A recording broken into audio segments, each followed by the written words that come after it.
I thought we'd just spend a little bit of time doing some teaching. And again, if you would like to have some of the material we're talking about today, it is available on the website. I just created kind of a PDF file that you can pick up. And for those of you taking notes, we're going to look a little bit at kind of the historical perspective of Thanksgiving, maybe a little bit of some of the significance of it. And then we're going to look at some of the various lessons we can learn. Some are spiritual lessons in terms of religious liberty. Some are political lessons in terms of the Mayflower Compact. Some are economic lessons we can learn in terms of how William Bradford and others address that issue. And those are the kinds of things that maybe you'd like to share around the Thanksgiving table, or maybe just learn. And then at the end, we'll talk about Abraham Lincoln, because it was during his administration that we had the first establishment of a particular time of Thanksgiving.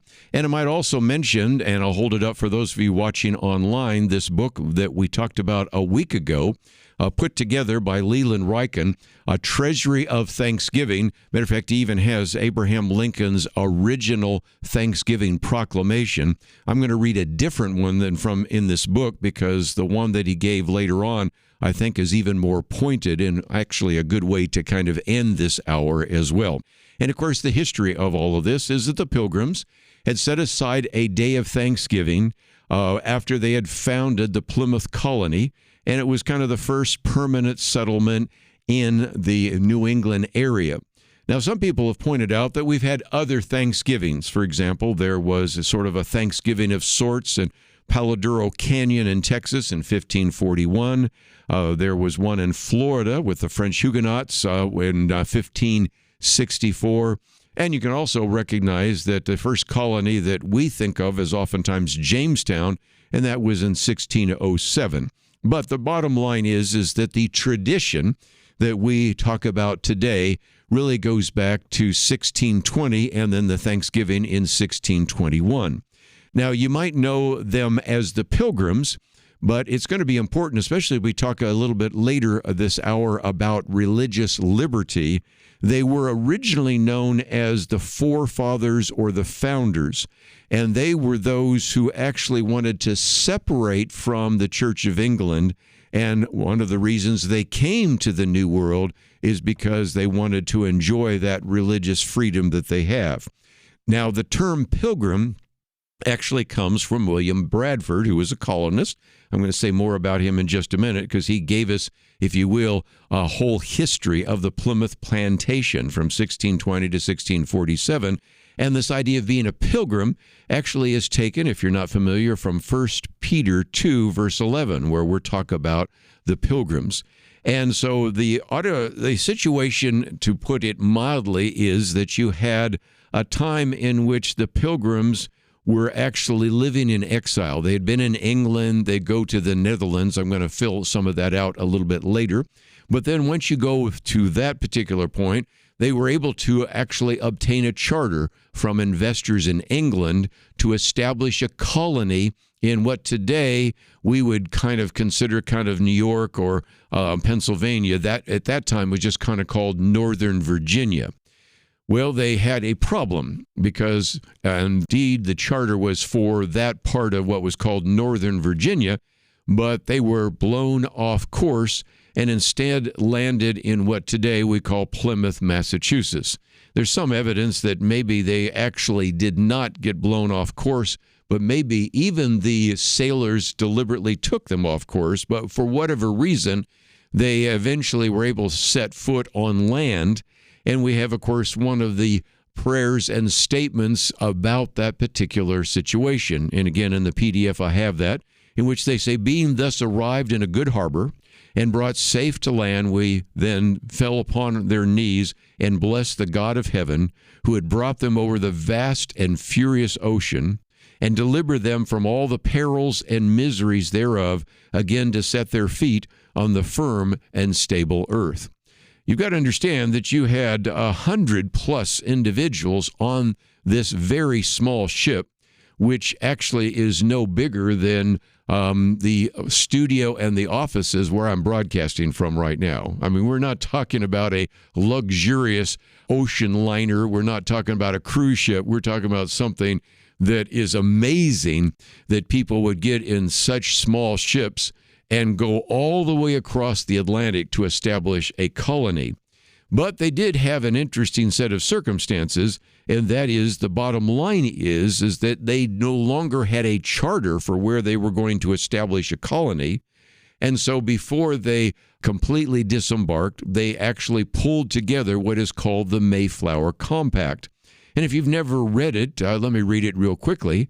They said, "In the name of God, amen, whose names are underwritten, the loyal subjects of our dread sovereign Lord King James, by the grace of God, having undertaken for the glory of God and the advancement of the Christian faith, and to honor our king and country, a voyage to plant a first colony in the northern parts of Virginia, do by these presents solemnly and mutually in the presence of God and one another covenant and combine ourselves together into a civil body politic for better ordering and preservation and furtherance of the ends foresaid, and by virtue herein to enact, constitute, and frame such just and equal laws, ordinances, and acts, constitutions, and offices from time to time, as shall be thought most meet and convenient for the general good of the colony, under which we promise all due submission and obedience.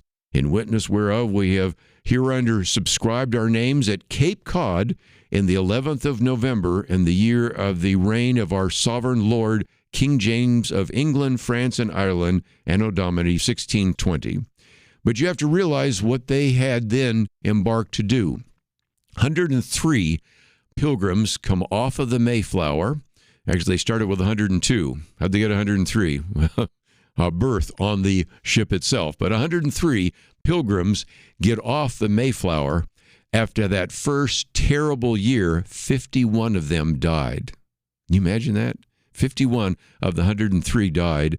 And so now, after this first year, they had a harvest that was completed, and that's where then Governor William Bradford proclaimed a day of thanksgiving in prayer. As a matter of fact, in the summer of 1621, the Pilgrims, as a result, had this harvest, and we have Edward Winslow writing, "God be praised, we had a good increase of corn, and by the goodness of God we are far from want." And so they declared a 3-day feast in actually December of 1621 to thank God and to celebrate with the Indians. Then, if you go fast forward 2 years later in 1623, another hardship struck because there had been a period of drought. And so they held a day of fasting and prayer. And during the prayer time, during the drought taking place, all of a sudden that fasting turned into thanksgiving because the rains came, a very gentle rain that did not destroy the crops. And thus, this was another time of thanksgiving. And so that was the beginning of a custom that was developed quite often in New England and eventually became a national holiday. Now, I did mention the fact that this took place when they were actually blown off course. And had they actually arrived even a few years earlier, they would have possibly been attacked by one of the fiercest tribes in the region, known as the Patuxent tribe. But interesting enough, that tribe was wiped out by a plague, and so it turns out that the Pilgrims landed in the one place where they could survive. But we did have one survivor of the Patuxent tribe that had actually been kidnapped in 1605, and his name is, you probably know, Squanto. He was kidnapped, he was taken to England, first time he was in Spain, but eventually learned English.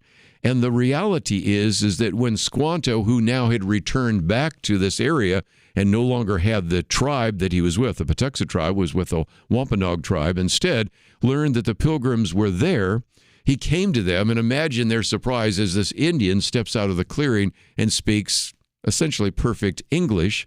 And he was able to help them know how to plant corn, how to fertilize with fish. And William Bradford said that Squanto was a special instrument sent of God for their good beyond their expectation. And so this has been the tradition of Thanksgiving, but we want to keep moving along to talk about some other issues. And one way maybe to illustrate how Thanksgiving has lost its significance is if you go to some of the slides I've made available to you. I quote from a bicentennial celebration of the Pilgrims that took place at Plymouth Rock. You go from 1620 to 1820. So this is now 200 years after the time in which the Pilgrims landed at Plymouth Rock. If you've ever been to Massachusetts, maybe you've seen Plymouth Rock. I've heard that it's not quite as large as it was before because for a while people were chipping off pieces of it. That's why they eventually put a fence around it. But on that occasion, on 1820, they decided to have one of the great orators at the time speak to this issue, and it was Daniel Webster. You might say, Webster, that sounds familiar. Yeah, that's where we get our Webster's Unabridged Dictionary. Well, Daniel Webster said this: "Let us not forget the religious character of our origin. Our fathers were brought hither by their high veneration for the Christian religion. They journeyed by its light and labored in its hope. They sought to incorporate its principles with the elements of their society and diffuse its influence through all their institutions, civil, political, or literary." Just think about that for just a minute. 200 years after the Pilgrims landed, this was still a cause for great celebration. You can fast forward another 100 years in 1920. Won't go through that, but you had McKinley and Calvin Coolidge and a number of others speaking.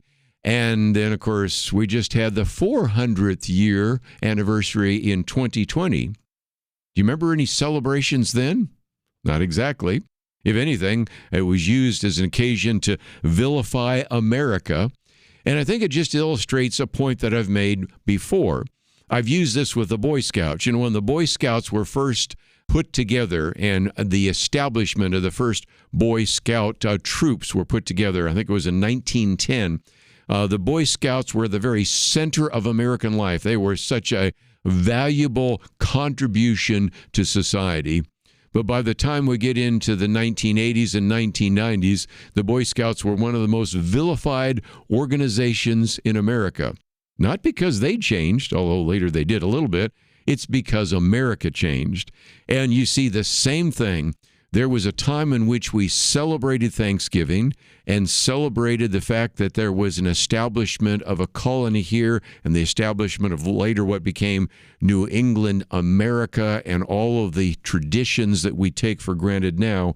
And it was, of course, something that was celebrated 200 years ago, but it was virtually ignored or vilified just 3 years ago. But let's, if we can, talk about some of the lessons. The first would be maybe a spiritual lesson, and that is something we talk about here on Point of View so often, and that's religious freedom, because the Pilgrims valued their religious freedom so much so that they were willing to endure the hardship in order to come to this country and freely worship. The Pilgrims, as I said before, oftentimes called the founders, the forefathers, they were what were called separatists. They wanted to separate from the Church of England. They were actually concerned about what they felt was maybe the corruption of the Church of England in the 16th and 17th century. They were very concerned about some of the things happening there. So in 1606, William Brewster led a group of these separatists to Leiden in the Netherlands to escape the religious persecution they were facing in England. But after living there for about a little more than 10 years, some of the members of the group decided to emigrate to America because they were concerned about the decadence in the old world, and they really wanted to express and even experience true religious freedom. And so you can see that sometimes we talk today about how some of these ideas in our world are affecting us. And yet, interestingly enough, there was a desire to leave the Netherlands to come over on the ship, the Mayflower, and establish a colony. And William Bradford put it this way: last and not least, they cherished a great hope and inward zeal, or at least of making some way towards it, for the propagation and the advancement of the gospel of the kingdom of Christ in the remote parts of the world, even though they should be but stepping stones to others in the performance of so great a work. So they came hoping not only to practice religious freedom, but even use that to propagate the gospel and to bring the gospel and the biblical ideas to America. So they landed in America in 1620. Now, if you think about this, you might say, well, what Bible did they have in their hands? After all, the King James Bible was published in 1611, so you would have thought that the Pilgrims would have had the King James Bible. But I just mentioned a minute ago, they weren't that thrilled with King James. They weren't that thrilled with the persecution they had faced. And so actually the Bible they had was the Geneva Bible, which was published in 1560. And so that was a different kind of Bible, and part of it was simply because they wanted to use a Bible to actually read it for themselves and to begin to apply it to their community. Now, of course, prior to the Reformation, very few had a Bible. You had Luther's German Bible, you had the Geneva Bible in 1560 and all the rest. But this was the Bible that the Puritans used in America. And you might think, well, why is that? Well, it turns out that the Geneva Bible actually had some notes in which it talked about the law of God was the law over the king. In other words, there was this idea of the divine right of kings. And King James wasn't thrilled about that. One of the reasons he got Bible scholars together to come up with a new translation is he wanted to reinforce that. But the Geneva Bible had this idea that the law is king. Those ideas, if you ever wanted to study it, are found in what's called Lex Rex. Samuel Rutherford wrote Lex Rex. In other words, the law is king. And so they came not only for religious freedom, but also because they believed that God's law should be what is over them rather than a king as well. Well, that leads to the second lesson we can learn. We talked about a lesson of religious liberty or spiritual lesson. There's also a political lesson, and that is we go back to this idea of the Mayflower Compact. It was really, in many cases, the first great constitutional document. Oftentimes it's been referred to as the American Covenant, and really set forth some principles of self-government for the first time in 1620, long before we had the Declaration of Independence in 1776, or even later the Constitution. And Winston Churchill, in his History of the English-Speaking People, put it this way. Winston Churchill said that the Pilgrims drew up a solemn compact that is one of the most remarkable documents in history, a spontaneous covenant for political organization. A book that I would highly recommend if you wanted to understand more of our history comes not from an American, but a British scholar by the name of Paul Johnson. Paul Johnson wrote the book, A History of the American People, and what he said was what was remarkable about this particular contract was that it was not between a servant and a master, or a people and a king, but between a group of like-minded individuals in each other with God as a witness and symbolic co-signatory. And so we also have something else that we can learn there as well, and that is the fact that these were individuals that actually wanted to establish the kind of laws that would actually be based upon God's word rather than just something that came down from an edict from the king. And we see that as we move from the Pilgrims to the Puritans, because the Puritans came later and established the Massachusetts Bay Colony, and they actually established a whole set of liberties which they wanted to write down and anchor so that you would have more than just the oral tradition they had in England. And you can look this up if you'd like sometime, because the Puritans actually put together what was called the Body of Liberties in 1641. It contained 98 separate protections of individual rights, including, think about these, due process of law. We take that for granted today. That's on the 14th Amendment. Equal protection, certainly 14th Amendment. Trial by a jury of our peers. And the last one that I'll mention, prohibitions against cruel and unusual punishment. Where have you heard that before? Well, that's in the 8th Amendment to the Constitution.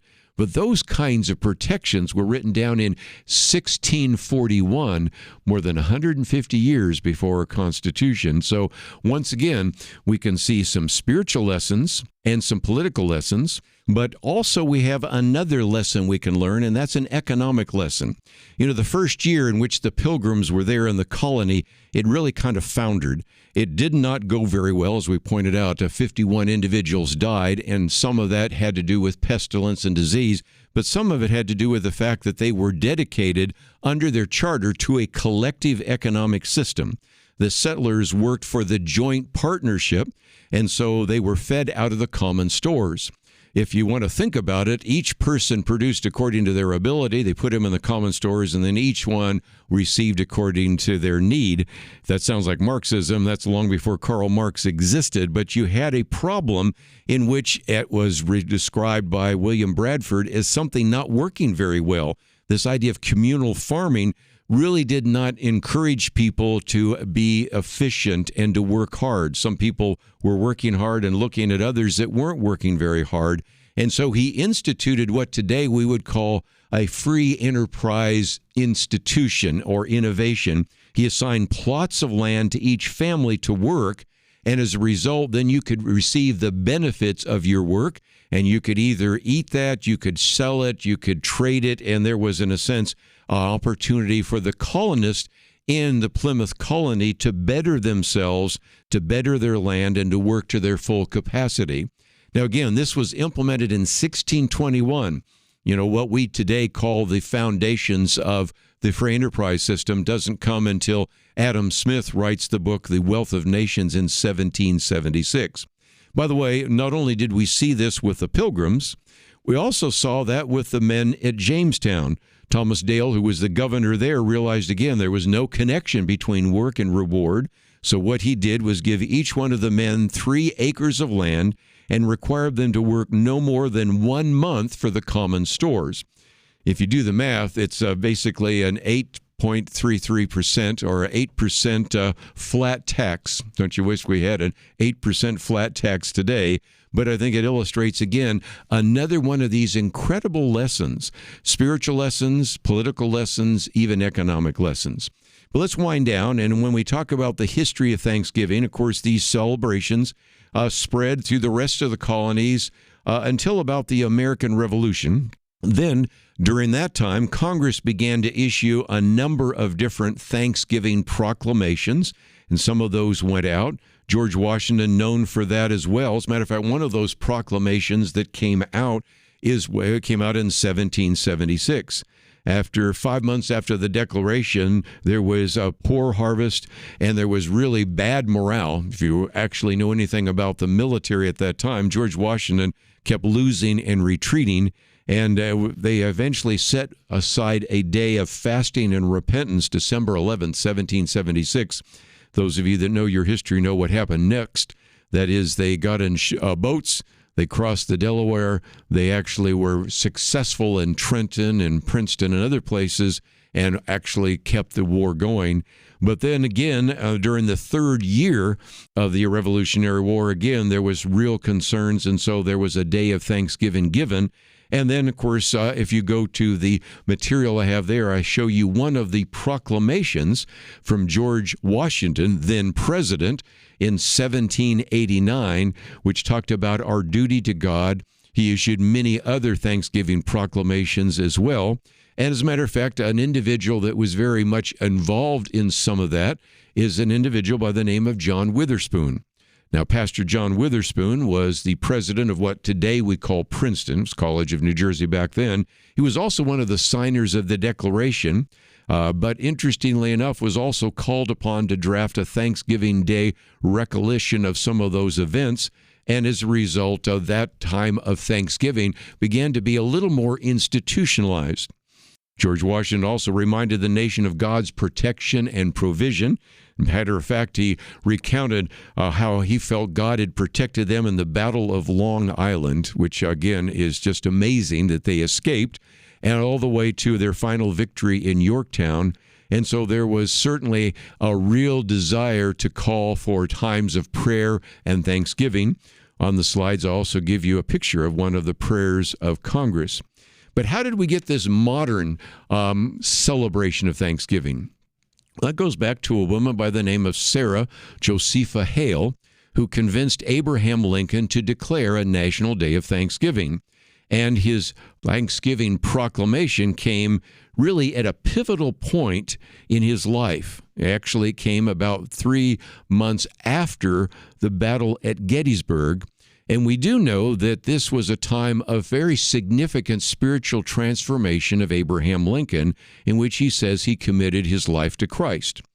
In a letter he wrote to a clergyman, Abraham Lincoln said this: When I left Springfield, I asked the people to pray for me. I was not a Christian. When I buried my son, the severest trial of my life, I was not a Christian. But I went to Gettysburg and saw the graves of thousands of our soldiers.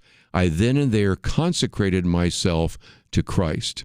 And of course, he's very famous for the Gettysburg Address. I show you a picture of what the article that was about the Gettysburg Address in the New York Times.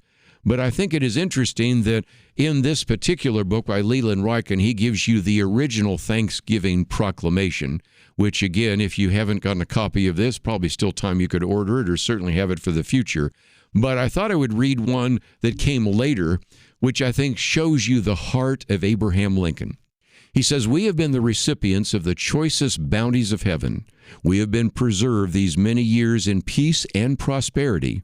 We've grown in numbers, wealth, and power as no other nation has grown. But we have forgotten God.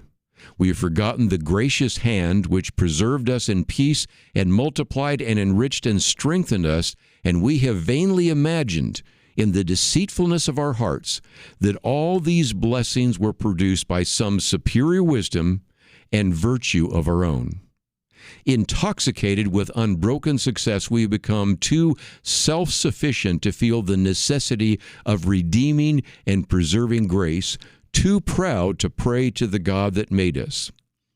He then says, "It behooves us then to humble ourselves before the offended power, to confess our national sins, and to pray for clemency and forgiveness." Don't you wish presidents spoke like that today? That is an incredible proclamation that came from Abraham Lincoln. So as we wind down, let's, if we can, this Thanksgiving season, return to the wisdom of the Pilgrims. We talked about the spiritual lesson. They valued their religious freedom and were willing to endure hardship in order to come to this country and freely worship. We also see that they valued their political freedom and drafted the Mayflower Compact in recognition of God's sovereign hand in their lives. I've had many people say that the first Constitution in America was the Mayflower Compact. And most importantly, they also recognized the economic value of hard work, thrift, dedication, private property in terms of some of the economic lessons. So this Thanksgiving, let us thank God for these freedoms and actually be willing to defend them against all who would seek to take them away. That's what we're dedicated to doing here at Point of View. And if you go to the website, you're going to find some great material that relates to that, and you can certainly find my PDF. And I hope that as we go to this Thanksgiving week, and as you have a Thanksgiving celebration around the table, you might take some of these lessons and share them with your children and grandchildren, because these are lessons we need to learn once again in the 21st century. Thanks for joining us, and I hope you again have appreciated all that we've talked about today. And don't forget that if you would like more information about what we're talking about, you can find it at the website pointofview.net. That's all we have for today. We look forward to seeing you next time right here on Point of View Highlights.